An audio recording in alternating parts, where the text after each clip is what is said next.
बिहारमध्ये पहिल्यांदाच भाजपचा मुख्यमंत्री होणार आहे। उपमुख्यमंत्री सम्राट चौधरी यांचं नाव सध्या आघाडीवरती आहे। भाजपच्या नेता निवडीसाठी दुपारी महत्त्वाची बैठक सुद्धा आयोजित करण्यात आली आहे। केंद्रीय गृह राज्यमंत्री नित्यानंद राय यांची सुद्धा नावे चर्चेमध्ये आहेत। उद्या सकाळी 11 वाजता लोकभवनामध्ये शपथ सोहळा हा पार पडणार आहे। भाजप आणि जेडीयू मधल्या सत्ता वाटपाचा सुद्धा फॉर्म्युला निश्चित करण्यात आलाय आणि या संदर्भामध्ये अधिक माहिती जाणून घेऊन माझा सहकारी हर्षल जाधव सध्या आपल्या सोबत आहे। हर्षल, आपण बघतोय की सध्या नितीश कुमारांना राज्यसभेवर घेतल्यानंतर आता भाजपचा मुख्यमंत्री होतोय बिहारमध्ये, काय माहिती आहे? नक्कीच सिद्धेश, बिहारमध्ये पहिल्यांदाच भाजपचा मुख्यमंत्री होणार आहे। नितीश कुमार राज्यसभेवर गेल्याने बिहारमध्ये भाजपचा मुख्यमंत्री होण्याचा मार्ग मोकळा झाला आहे।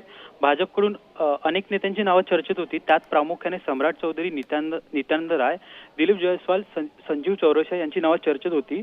पण सध्या आता त्याच्यात आघाडीवरती नाव आहे सम्राट चौधरी, कारण सम्राट चौधरी हे यांच्याकडे गृह मंत्रालय होतं आणि आहे अजून तरी, आणि त्यांची पक्ष संघटना आणि सरकार दोन्ही पातळीवर मजबूत पकड आहे। गेल्या 2 वर्षात त्यांनी नितीश कुमार यांच्या नेतृत्वाखाली सरकारमध्ये काम केलंय। त्यांना प्रशासकीय कामाचा अनुभवही आहे। याआधी ते राजद आणि जदयूमध्ये तरी होते। या पाठोपाठ केंद्रीय गृह राज्यमंत्री नित्यानंद राय यांचंही नाव चर्चेत आहे, कारण ते केंद्र सरकारमध्ये येण्याआधी बिहारचे प्रदेशाध्यक्षही होते। पण हर्षल, आपण बघतोय की याआधी नितीश कुमारांनी शेवटची बैठक सुद्धा घेतलेली होती, या संदर्भात काय माहिती आहे? नक्कीच बिहारमध्ये भाजपचे अध्यक्ष संजय सवारगी यांच्या पक्षकारात भाजप आमदारांची बैठक झाली। त्यानंतर सायंकाळी एनडीएच्या आमदारांची विधानसभेच्या सेंट्रल हॉलमध्ये बैठक होणार आहे। आणि पण त्याआधी मुख्यमंत्री नितीश कुमार यांनी अखेरची कॅबिनेट बैठक घेतली आहे आणि त्यांनी मार्गदर्शन केलं आहे।